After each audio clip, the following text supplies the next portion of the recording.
Comrades, I wish to congratulate our sister revolutionary party FRELIMO and the president-elect, His Excellency Comrade Daniel Chapo, as well as the people of Mozambique, on their resounding victory during the recently held elections. Congratulations, FRELIMO. ZANU-PF stands ready to maintain power over Zimbabwe. Mnangagwa is dealing with a lot. If there's one thing in particular that is keeping him awake, it's not the factional battles, but it's actually the Mozambican elections. Mnangagwa cannot just let go or just let FRELIMO go down go down with an uprise.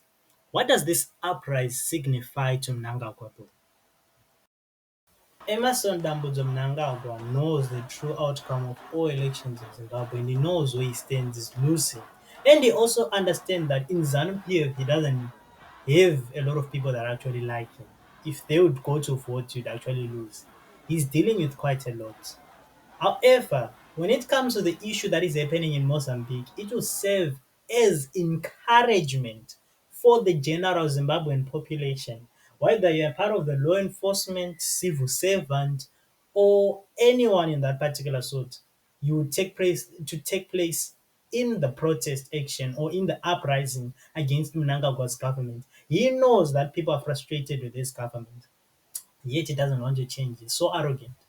He knows that people are frustrated with him, and Mnangagwa cannot risk that happening. Therefore, he is trying by all means to push an agenda that the uprising in Mozambique will fail, and it has to fail, or you would use his last breath to actually try to defend or to crush the uprising in defending Daniel Chapo. However, it looks like it's all going to waste. I mean, because regardless of what they've tried, now we have the US, we have the EU, other international bodies that are actually saying, like, no, there was a lot of illegitimate issues around the elections, and including the Constitutional Court judgment was quite illegitimate. You can't just go on forward saying so, and rightfully so. However, we think that Mnangagwa is not the only person that was actually involved in this whole thing or who knew the election result before it actually was announced. This is September 2024.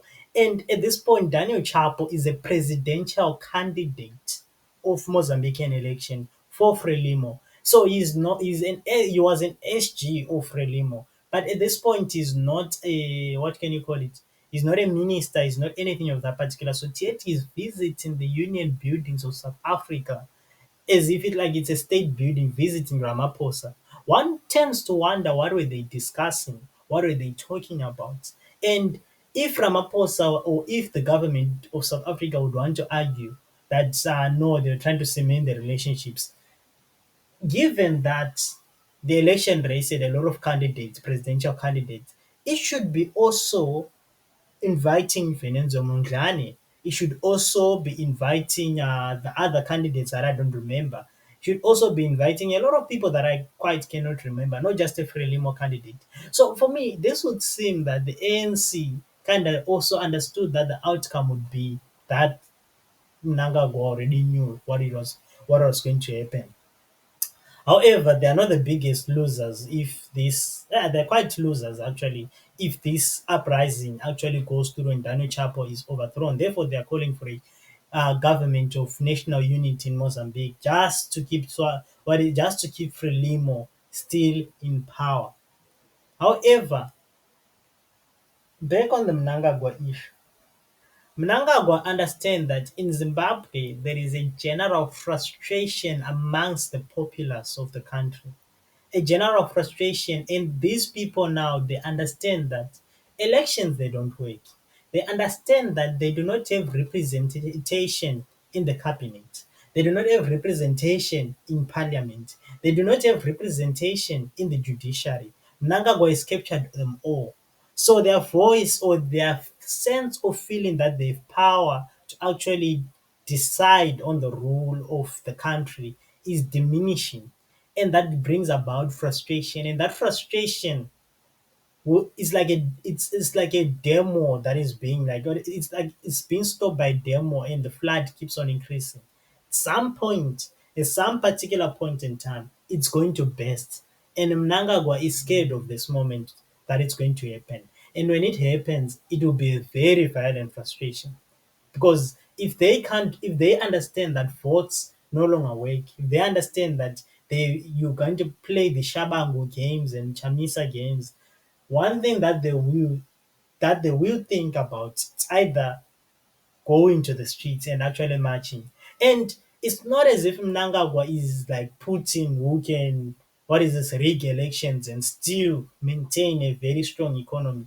Mnangagwa rigs an election and he also can't rig the economy. He can't maintain a strong economy. So even the civil servants or people that are within the government themselves are feeling the heat of Mnangagwa's regime and they want him gone. So you shouldn't be surprised to see them actually rallying together to overthrow him. For him, the best possible outcome is actually him being thrown into jail after this uprising happens in Zimbabwe, because the worst case scenario, you'll be like Gaddafi.